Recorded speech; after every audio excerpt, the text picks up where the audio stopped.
Venezuela की संप्रभुता को रौंदने के बाद अब ट्रंप ने सीधे तौर पर भारत के प्रधानमंत्री यानी कि नरेंद्र मोदी को धमकाना शुरू कर दिया है। एक बार फिर एक ऑडियो और वीडियो जारी हुई है और इस ऑडियो और वीडियो में जिस तरीके का अपमान देश के प्रधानमंत्री का किया गया, दरअसल वो अपमान सिर्फ प्रधानमंत्री का नहीं बल्कि हमारे देश का था। इसके बावजूद हमारे प्रधान चौकीदार उनकी खामोशी बरकरार है और निश्चित तौर पर यह भारत के लिए खतरे की घंटी है।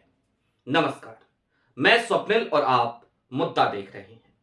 दोस्तों, आगे बढ़े उससे पहले वही छोटी सी अपील। मुद्दा इन दिनों एक गंभीर आर्थिक संकट से जूझ रहा है। एक तरफ हमारे मेन बैंक अकाउंट बीते कई महीनों से फ्रीज चल रहे हैं, तो दूसरी तरफ हमारे 2.5 साल पुराने चैनल को हमसे लंबे समय तक छीन कर रखा गया था। ऐसे में डे टू डे ऑपरेशंस में मुद्दा को कुछ मुश्किलों का सामना करना पड़ता है। लिहाजा आपसे गुजारिश है, यदि आप चाहें, यदि आप सक्षम हो, तो स्क्रीन पर दिख रहे क्यूआर कोड या फिर के नीचे दिख रहे यूपीआई नंबर के जरिए मुद्दा की छोटी छोटी मदद जरूर कीजिएगा। अब आगे बढ़ते हैं और सबसे पहले ट्रंप ने क्या कहा वो आपको दिखा देते हैं। सुनिए जरा। सबसे पहले एक सीनेटर हैं ट्रंप के, वो कुछ कहते हैं और उसके तुरंत बाद उनकी बात को बीच में रोकते हुए ट्रंप क्या कहते हैं। I really do believe that what he did with India is the chief reason India is now buying substantially less Russian oil. So I hope we pass this bill soon. And after well, this, they wanted to make me happy, basically. He wanted to. Modi's a very good man. Yes. He's a good guy. He knew I was not happy, and it was important to make me happy. They do trade, and we can raise tariffs on them very quickly, and it would be People are very afraid bad of for that. them. सुना आपने। सबसे पहले तो senator बताते हैं कि मैं अभी हालिया दिनों में जो भारतीय राजदूत हैं अमेरिका में, उनके घर पे था, इंडियन एम्बेसडर के घर पे था, और इंडियन एम्बेसडर लगातार मुझे यह समझाने की कोशिश कर रहे थे कि कैसे भारत ने रशियन ऑयल खरीदना यानी कि रूस से तेल खरीदना काफी कम कर दिया है। यह बात जिस वक्त वो सीनेटर कह रहे थे, उनका नाम है लिंडस ग्राहम, उसी वक्त पे डोनाल्ड ट्रंप बीच में उन्हें रोकते हैं और वो कहते हैं कि दरअसल मोदी मुझे खुश करना चाहते हैं। मोदी को पता है कि मैं खुश नहीं हूं। इतने पे ही नहीं रुकते, वो कहते हैं आगे भी कि हमने टैरिफ लगाया और हम और ज्यादा टैरिफ लगा सकते हैं और इससे हमें ही फायदा होगा। सोचिए, और ये सारी बातें ट्रंप ने कोई पहली बार कही हैं ऐसा तो नहीं है, लेकिन आज इन बातों का महत्व और ज्यादा बढ़ जाता है। जानते हैं क्यों?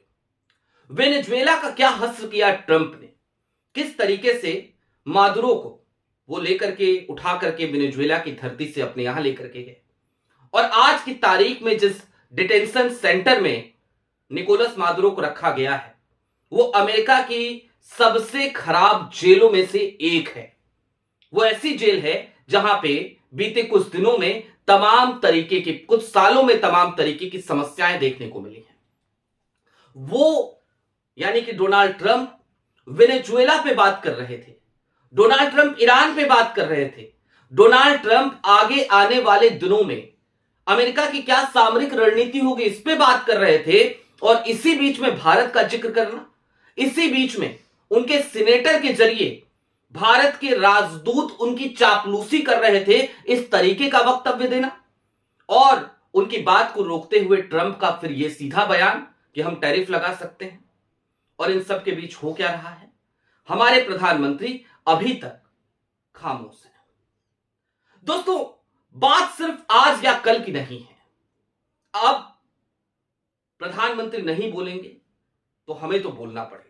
हो सकता है अश्विनी वैष्णव जी का मंत्रालय एक बार एक और नोटिस हमें इस वीडियो के लिए भी थमा दे, लेकिन फिर भी अपने हिस्से का हक तो अदा करना है, लिहाजा हम बोलेंगे, खामोश नहीं रह सकते। डोनाल्ड ट्रंप ने भारत और पाकिस्तान के बीच जब युद्ध चल रहा था, ऑपरेशन सिंदूर की शुरुआत हो चुकी थी, लगातार ऑपरेशन सिंदूर के अपडेट्स आ रहे थे।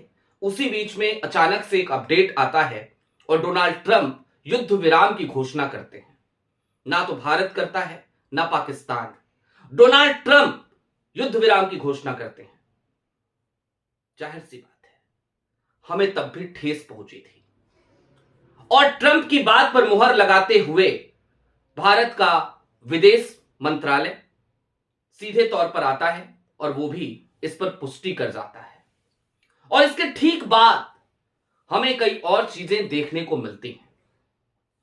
भारत की तरफ से प्रधानमंत्री नरेंद्र मोदी बार बार भले ही इस बात को झुठलाने की कोशिश करते रहे, सदन के भीतर भी उन्होंने बोल दिया कि हमारी कोई बात नहीं हुई, लेकिन अत्यधिक दबाव के बाद बोला। उसके बावजूद डोनाल्ड ट्रंप लगातार रिकॉर्ड बनाते गए। वो बार बार यही कहते रहे कि हमने भारत और पाकिस्तान के बीच युद्ध रुकवाया। इतना ही नहीं, वो विमानों के गिरने के, फाइटर जेट्स के गिरने के भी बयान देते रहे। और इन सब के बीच देश की स्थिति क्या? प्रधानमंत्री की खामोशी बरकरार। अमेरिका का दबाव आया तो रूस से तेल खरीदना भी हमने कम कर दिया। अमेरिका ने टैरिफ लगाया तो हमने टैरिफ के बदले कोई मुंहतोड़ जवाब अमेरिका को नहीं दिया। हमने कोई बयान जारी नहीं किया। हमने पूरी दुनिया में अपनी किसी भी तरीके की कोई ऐसी डिप्लोमेसी दिखाने की कोशिश नहीं करी जिससे अमेरिका पर हम थोड़ा सा भी काबू पा सके। वेनेजुएला और भारत दोनों की स्थिति काफी अलग है। वेनेजुएला होगा एक जमाने में दुनिया का चौथा सबसे बड़ा जीडीपी वाला देश, सबसे अमीर देश, लेकिन उसके शासकों की गलत नीतियों के कारण वेनेजुएला आर्थिक संकट से लगातार घिरता चला गया। वेनेजुएला में सत्ता पे बने रहने की जो सनक थी वहां के नेताओं की, उसकी वजह से वेनेजुएला का बेड़ा गर्क होता चला गया। और यही एक बड़ी वजह है कि आज की तारीख में वेनेजुएला में जब अमेरिका घुसता है तो वेनेजुएला के कई लोग इस बात का जश्न भी मनाते हैं कि चलो हमें निकोलस मादुरो से छुट्टी मिल गई है। ये बात वो भूल जाते हैं कि निकोलस मादुरो से छुट्टी नहीं मिली है, बल्कि पूरा का पूरा वेनेजुएला अमेरिका का गुलाम हो चला है। लेकिन वेनेजुएला पे हमने कल भी बात करी थी, आज बात भारत पे करनी जरूरी है दोस्तों। चलते चलते इस बात को समझिए, ये किसी भी देश के लिए और किसी भी देश की संप्रभुता के लिए अच्छी बात नहीं है। अमेरिका कौन होता है? कौन होते हैं डोनाल्ड ट्रंप, जो बार बार इस तरीके से भारत की बेइज्जती करते रहे? और आखिरकार उन्हें यह लाइसेंस क्या हमारे प्रधानमंत्री नरेंद्र मोदी की खामोशी ने नहीं दिया है? मुझे याद आता है एक बार देश के मौजूदा नेता प्रतिपक्ष राहुल गांधी ने एक नारा लगाया था। नारा था चौकीदार चोर है। और उसके बाद से प्रधानमंत्री ने एक हैशटैग चलवाया था, मैं भी चौकीदार। प्रधानमंत्री जी, उससे पहले आपने ही खुद को चौकीदार कहा था, जिसके बाद राहुल ने कहा चौकीदार चोर है, और फिर आपने हैशटैग चलवाया मैं भी चौकीदार। मैंने उस समय इस हैशटैग कैंपेन में आपके भाग नहीं लिया था, लेकिन आज की तारीख में मैं ये कहना चाहता हूं कि आप चौकीदार हैं कि नहीं हैं ये तो आप बेहतर जानिए।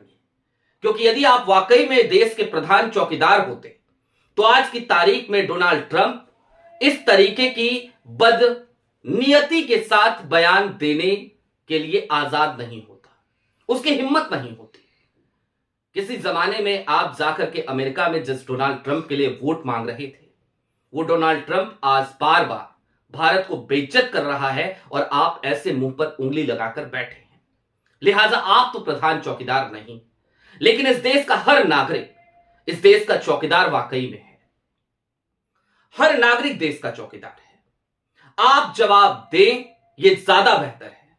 और आप चिंता ना करें, मैं आपको यकीन दिलाता हूं इस देश की तरफ से यह देश आपके साथ खड़ा होगा। प्रधानमंत्री जी, आपकी विचारधारा, आपकी तमाम चीजें भूलकर देश की तमाम विपक्षी पार्टियां भी आपके साथ खड़ी होंगी। याद है ना आपको, जब पाकिस्तान की तरफ से हालिया दिनों में ये आतंकी घटना हुई पहलगाम में, तो पूरा विपक्ष आपके साथ खड़ा था। याद है ना आपको, हम जैसे लोग जो हर दिन आपसे सवाल पूछा करते हैं, हमने आपसे लंबे समय तक सवाल नहीं पूछा था। याद है ना आपको? जानते हैं क्यों? क्योंकि हम देश की संप्रभुता को अखंड और अछूत बनाए रखना चाहते हैं। आपने इस बात की शपथ भी ली है, लेकिन फिर भी एक अभिमानी आज की तारीख में बार बार इस देश की संप्रभुता को चैलेंज कर रहा है और आप खामोश होकर उसे और ज्यादा सह दे रहे हैं। हमें लगता है चौकीदार सो रहा है, लेकिन वक्त इस देश के उस प्रधान चौकीदार के जागने का है। जागिए, कुछ तो बोलिए। बहरहाल दोस्तों, आपकी क्या राय है कमेंट बॉक्स में जरूर बताइएगा। अभी के लिए दीजिए इजाजत। चलते चलते फिर वही अपील, चैनल पे नए हो तो सब्सक्राइब करते हुए जाइएगा। सक्षम हो तो छोटी छोटी मदद मुद्दा की जरूर कीजिएगा। बहुत शुक्रिया।